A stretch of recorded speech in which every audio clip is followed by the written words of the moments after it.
Hello, friends. And in this session, we are going to look at social entrepreneurship schools of thought.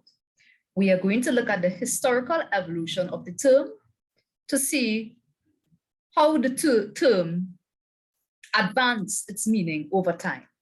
Let's dive in.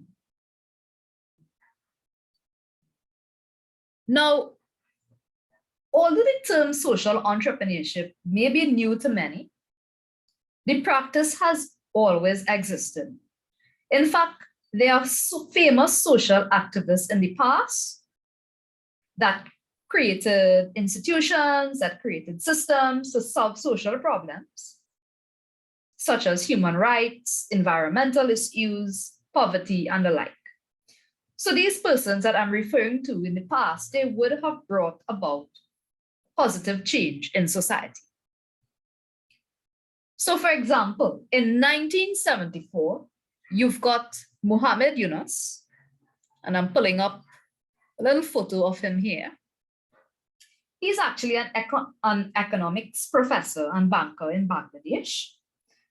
And Yunus saw the need for microfinance to entrepreneurs because they were so poor and they were unable to qualify for the traditional bank loans.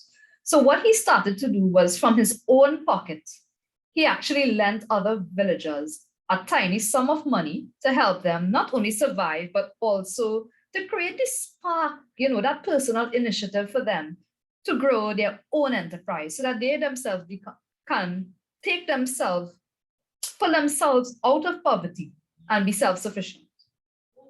Now, Yunus faced adversity from other banks and the government, yet he continued to give out these microloans through what is known as the Grameen Bank, which is an institution he had founded on the principles of trust and solidarity.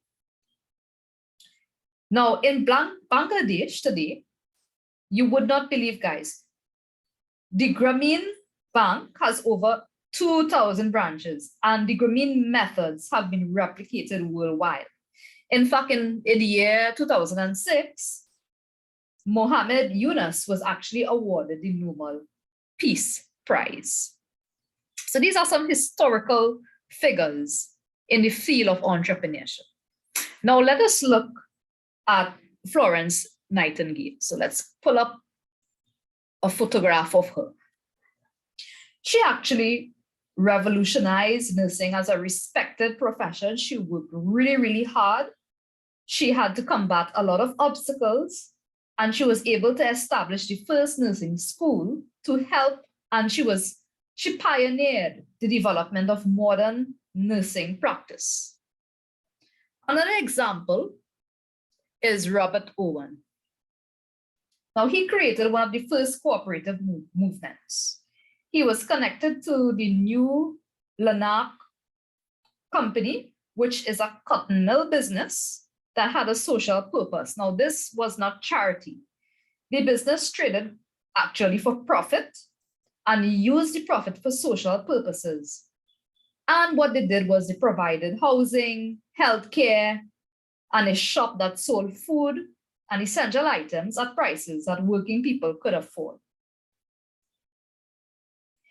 In fact, in today's society, social entrepreneurship looks beyond founders and institutions to the change-making potential of all people. It is actually and slowly becoming everyone's business. The modern social entrepreneur movement began in 1981, and this is when Bill Drayton, he is considered the father of social entrepreneurship. He is the founder of Ashoka Foundation. And now we'll actually look at what a few of these foundations. So let's see what these foundations are. Now, as we said, the field of social entrepreneurship, it's constantly evolving. While it may be seen as in its stage of infancy, there are four important foundations that have been influential in popularizing the notion of social entrepreneurship. So let's see what these foundations are.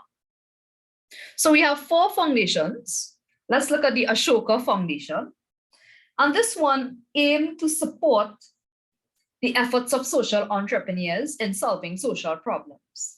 Again, it was founded in 1980 by Bill Drayton and self-defines as a support network for social entrepreneurs. Secondly, we've got the Skull Foundation, and this one was started by the eBay's first president, Jeff Skull. And he promotes large-scale social change through the investment in social entrepreneurship projects that are already working. In fact, that foundation is known for awarding millions of dollars in prizes to a number of social entrepreneurs worldwide. We have got the Schwab Foundation for Social Entrepreneurship, and this is actually created by the World Economics Forum founder. Her name is Klaus Schwab in the year 1998, and it actually highlights social entrepreneurs of the year around the world and helps connect them to investors and to each other as well. And fourthly, we've got the Yunus Center, which was created in 2002 by Mohammed Yunus. And the aim of that center is to promote the creation of social businesses. Okay, so these four powerful organizations, they all work towards the dissemination of social entrepreneurship around the world, but with different definitions and expectations. So what we are going to see shortly is that although these foundations all have a primary motive, which is to uplift the field of social entrepreneurship, their perspectives and definitions of the term may slightly differ. So according to the Ashoka Foundation, the Skull Foundation, the Schwab Foundation, and the Yunus Center, we are seeing here that there are different perspectives on social entrepreneurship. You can have a look at this slide to view these different perspectives. From what these organizations are known for, they are called the flagship organizations in the field, okay?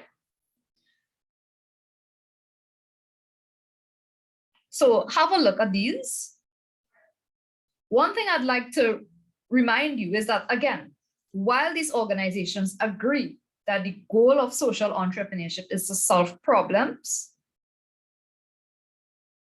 specific differences exist regarding how social entrepreneurs actually generate income, whether social enterprises should have a level of replicability or scalability, as well as their geographical spread.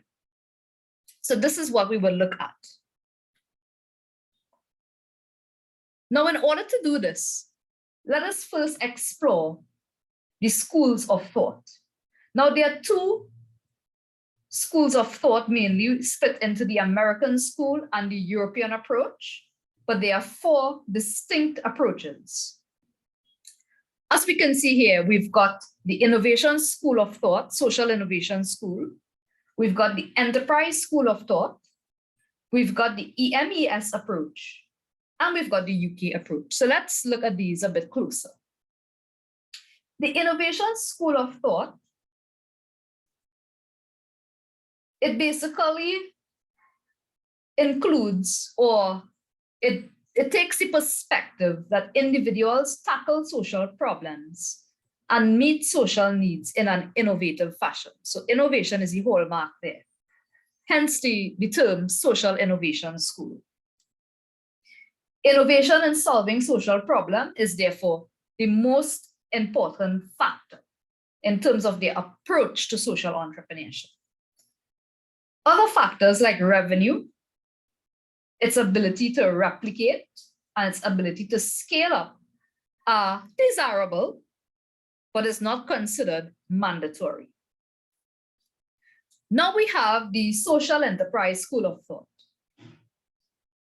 This involves nonprofit ventures that generates earned income. They look at these ventures to serve a social mission, generating income streams independent from subsidies and grants is something that they favor. And it promotes the idea that adopting business methods is a successful way to improve the effectiveness of nonprofit organizations and make them more entrepreneurial. Let us now turn to the EMES approach. And this is actually developed by the emergence of social enterprise in Europe's research networks. It is of the view that social enterprises are launched by a group of citizens that enjoy a high degree of autonomy, favors participation, and does not base decision-making power on capital ownership. So there's a shared perspective there. So therefore, it's based on associations, cooperatives, mutual organizations, and foundations. Their aim is to benefit community. Okay, and finally, we have the UK approach. And this is developed by the Social Enterprise Coalition that creates the Social Enterprise Unit within the Department of Trade and Industry in the UK. This is where it came from, its origin. Businesses with primarily social objectives whose surpluses are principally reinvested for that purpose in the business or community is how they view social entrepreneurship. So rather than being driven by the need to maximize profits for shareholders or owners, reinvesting profits for the purpose of the community is favored.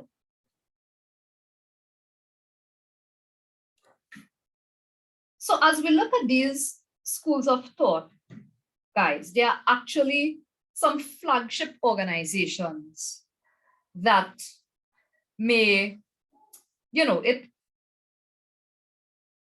the flagship organizations actually have a preference for a particular school of thought. So let's say, for example, the Ashoka Foundation.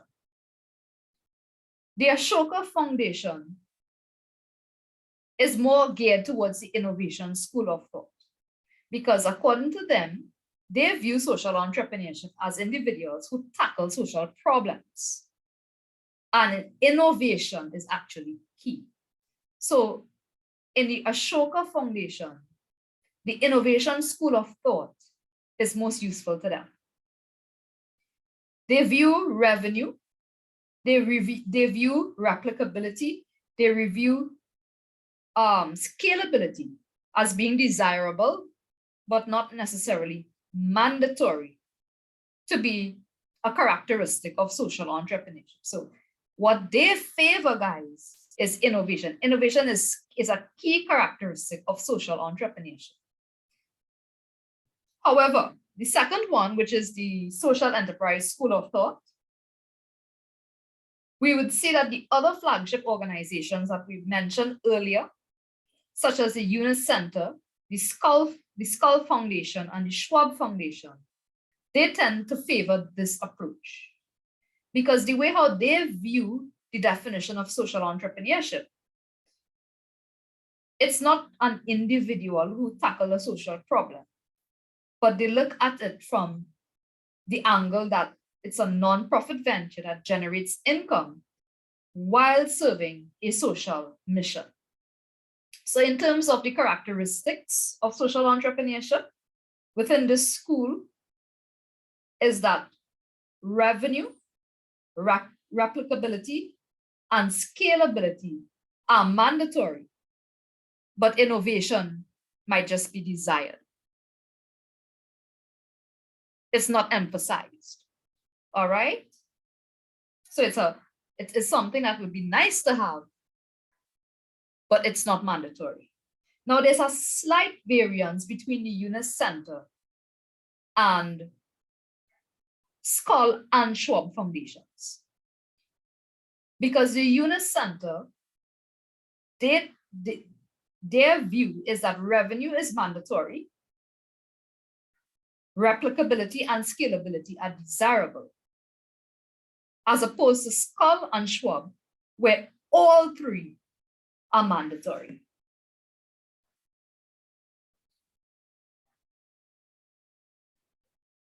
Okay, so this brings us to the end of this lecture. I hope at this point that you can appreciate the various perspectives on social entrepreneurship. And until then, thank you guys for listening.